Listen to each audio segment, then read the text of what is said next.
Hi, this is John from the Scale Factory. I'm here today to tell you that your video calls are the worst. So we've been stuck at home since March. Obviously, with this pandemic going on, we've spent a lot of time working from home. You've probably spent a lot of time working on Zoom or Teams or possibly Chime if you've been very unlucky or you've had to speak to someone from Amazon. Nobody else uses Chime.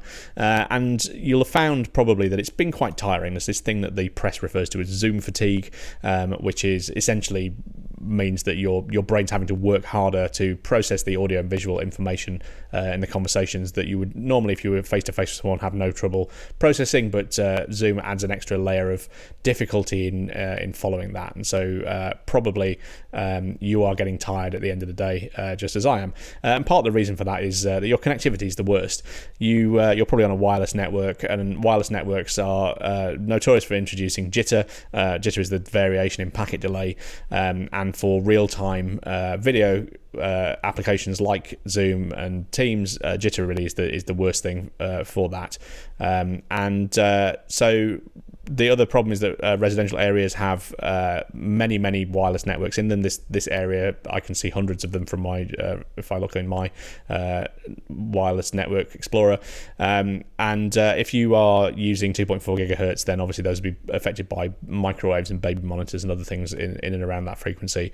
What I did is I measured the ping time between my laptop and my router. On the left is the ping time measured from a wired connection. You can see that the ping remains under 1 millisecond each for the entire minute, and it's pretty consistent. On the right, I'm getting ping times up to 160 milliseconds, so you can see there's a lot of jitter there, which is terrible for Zoom. And my wireless access point is a Ubiquiti access point. It's a decent bit of kit, and it's about 4 meters behind me, so even good kit not far away is going to cause you this sort of problem. So the best thing you can do is to get a wire, plug a wire in, and if you can't reach from your computer to the access point with a wire, maybe consider these Powerline network adapters, which cost about 30 quid and work just fine.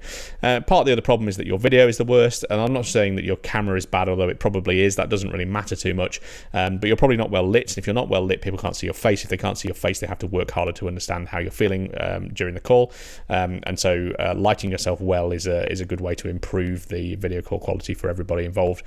You could spend 190 quid on these Elgato key lights if you were a streamer or you wanted to be one, but you don't have to spend that much. I bought a couple of Neewer LED lamps, which are about 45 quid, and they do the job just fine. My face is currently lit with one of them sat on top of my camera.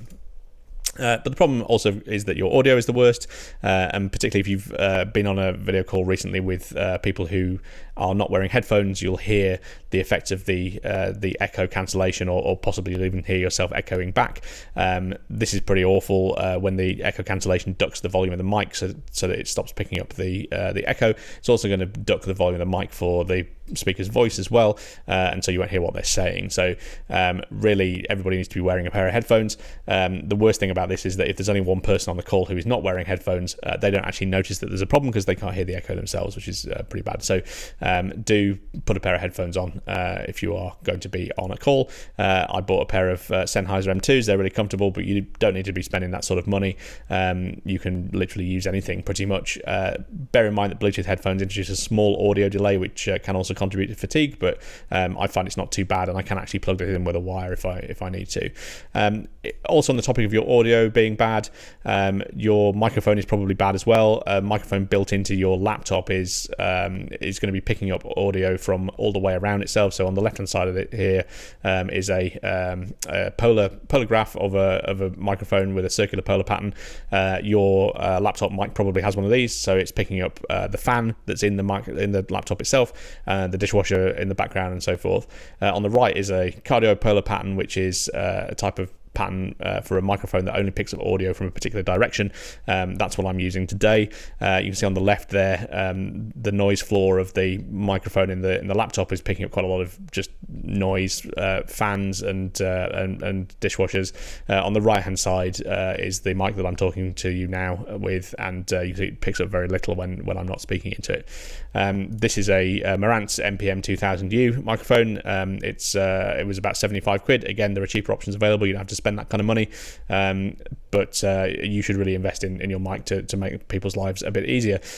So that's basically the story. You can improve your video calls by spending a bit of money on kit. It doesn't have to break the bank, but everyone will thank you for it, and I thank you for it. Thank you very much.